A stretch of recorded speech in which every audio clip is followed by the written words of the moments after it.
Eng Shulun, salah satu ahli dari League of Learning Education Group. Dalam video ini, saya akan berkongsi tentang bahagian morfologi dan juga sintaksis. Kedua-dua bahagian ini amat penting kerana Anda mempunyai peluang untuk mendapat markah yang penuh. Oleh itu, saya di sini akan membantu Anda untuk menguasai kedua-dua bahagian ini dan juga mendapat markah yang cemerlang. Tidak membuang masa, jom kita bermula. Sekarang saya akan bermula dengan bahagian morfologi. Sekiranya Anda ingin menjawab soalan morfologi dengan betul dan juga tepat, Anda haruslah sentiasa jelas tentang bentuk kata dan juga golongan kata. Bentuk kata telah dibahagikan kepada 4 jenis, iaitu kata tunggal, kata majmuk, kata terbitan dan juga kata ganda. Bagi golongan kata juga dibahagikan kepada 4 jenis, iaitu kata nama, kata adjektif, kata kerja dan kata tugas. Dalam video ini, saya hanya akan menjelaskan bentuk kata. Bagi golongan kata, saya telah menyediakan satu set nota ringkas dan Anda boleh memperoleh nota tersebut sekiranya Anda telah habis menonton video ini. Antaranya termasuklah kata tunggal dan kata majmuk. Apakah perbezaan antara kata tunggal dan kata majmuk? Kata tunggal tidak menerima sebarang imbuhan. Selain itu, kata tunggal tidak mengalami proses penggandaan dan juga perangkaian. Manakala bagi kata majmuk terdiri daripada rangkai kata bebas. Selain itu, kata majmuk merupakan perkataan yang dibentuk dengan merangkaikan dua kata dasar atau lebih. Perkataan yang dibina akan membawa makna baharu. Kata majmuk mantap merupakan kata majmuk yang sudah mantap dan juga merupakan perkataan yang biasanya dieja sebagai satu perkataan. 15 perkataan ini merupakan kata majmuk mantap. Anda boleh hafal sebelum menduduki peperiksaan. Seterusnya, marilah kita lihat kata terbitan. Sebenarnya, apakah kata terbitan? Kata terbitan merupakan perkataan yang mempunyai imbuhan. Sebagai contoh, kata terbitan awalan, kata terbitan akhiran, kata terbitan apitan dan juga kata terbitan sisipan. Seterusnya, saya akan menjelaskan kata ganda. Kata ganda dibahagikan kepada 3 jenis. Antaranya termasuklah gandaan penuh. Gandaan penuh melibatkan penggandaan keseluruhan. Sebagai contoh, meja-meja, buku-buku, sekolah-sekolah dan juga pelatih-pelatih. Selain itu ialah gandaan separa. Kata ganda, gandaan separa melibatkan penggandaan sebahagian kata dasar sahaja. Sebagai contoh, kekisi, sesiku, dedawai ataupun setinggi-tinggi. Akhirnya ialah gandaan berentak. Gandaan berentak melibatkan penggandaan yang mengikut rentak bunyi tertentu. Contohnya termasuklah kuih muih, sayur-sayuran, batu batan dan juga gunung ganang. Setakat ini sahaja bagi bentuk kata. Seterusnya, saya akan berkongsi tentang bahagian sintaksis. Bentuk soalan sintaksis termasuklah pola ayat, susunan ayat, penukaran jenis ayat, penyambungan ayat dan pemisahan ayat, penukaran ayat aktif kepada ayat pasif atau ayat pasif kepada ayat aktif. Dan akhirnya, penukaran ayat cakap ajuk kepada ayat cakap pindah ataupun ayat cakap pindah kepada ayat cakap ajuk. Nombor pertama ialah pola ayat. Pola ayat dibahagikan kepada 4 jenis, iaitu frasa nama dan frasa nama dan frasa kerja, frasa nama dan frasa adjektif, dan juga frasa nama dan frasa sendi nama. Ini merupakan contoh soalan bagi pola ayat, dan cara untuk menjawab bentuk soalan ini ialah kenal pasti subjek dan predikat. Selepas itu, kenal pasti frasa, apakah frasa bagi subjek dan juga apakah frasa bagi predikat. Sekarang, kami dapat menjawab dengan betul. Bentuk soalan kedua ialah susunan ayat. Susunan ayat dibahagikan kepada 2 jenis, iaitu susunan biasa dan juga susunan songsang. Marilah kita lihat ayat pertama dalam soalan ini sebagai contoh. Rasuah ialah jenayah kola putih yang melibatkan penipuan yang dilakukan oleh pegawai atasan sama ada berbentuk wang ringgit atau hadiah. Sekarang marilah kita kenal pasti subjek dan predikat. Dalam ayat ini, rasuah merupakan subjek dan ialah hingga hadiah merupakan predikat. Oleh itu, sekarang kami boleh tukarkan lokasinya.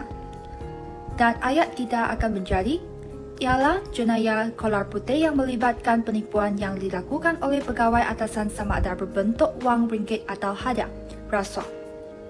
Dan jawapan ini adalah betul, kerana kita tidak mengutamakan subjek.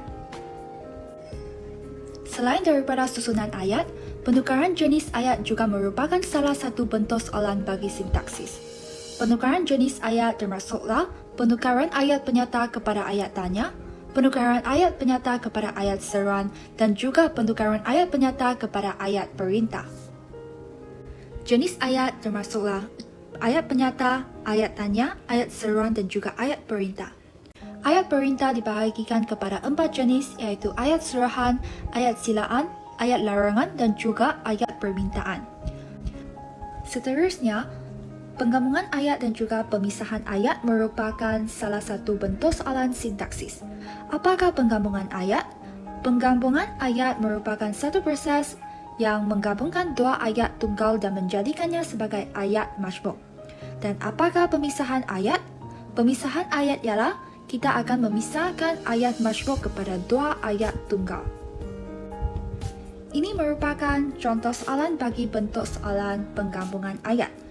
Sekarang, saya akan memberi anda 1 minit untuk membuat soalan ini dan seterusnya saya akan memberikan jawapan kepada anda. Sebelum menjawab, jangan lupa untuk membaca arahan soalan, iaitu gabungkan ayat di bawah supaya menjadi 2 ayat sahaja dengan menggunakan kata hubung yang sesuai.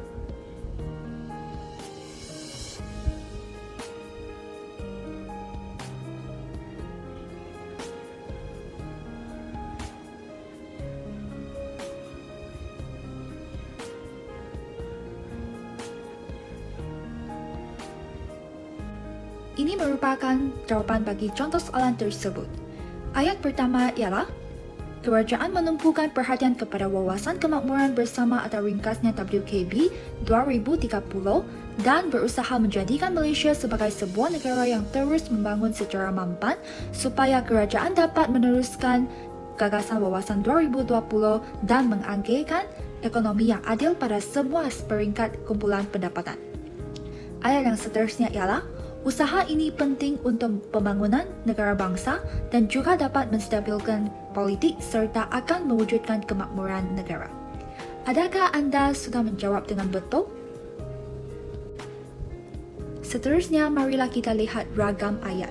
Ragam ayat juga merupakan salah satu bentuk soalan sintaksis dan pada pandangan saya berasa ragam ayat merupakan bentuk soalan yang paling mudah. Ragam ayat termasuklah penukaran ayat aktif kepada ayat pasif atau juga penukaran ayat pasif kepada ayat aktif. Ini merupakan contoh soalan bagi penukaran ayat pasif kepada ayat aktif. Saya tidak akan menjelaskan tentang contoh soalan ini kerana saya percaya anda sudah dapat menjawab dengan betul dan juga tepat. Sekarang marilah kita lihat bentuk soalan yang terakhir, iaitu penukaran ayat cakap ajuk kepada ayat cakap pindah.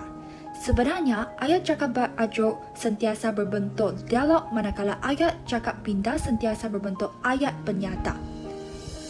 Contoh bagi cakap ajuk termasuklah di sini, ini, siapa, bagaimana dan juga mengapa. Bagi cakap pindah, contohnya ialah di sana, itu, nama, jarak dan sebab. Sekarang saya akan menjelaskan contoh soalan bagi penukaran ayat cakap ajuk kepada ayat cakap pindah. Marilah kita lihat ayat pertama sebagai contoh. Mak, adik telah mengoyakkan buku saya, kata Samad.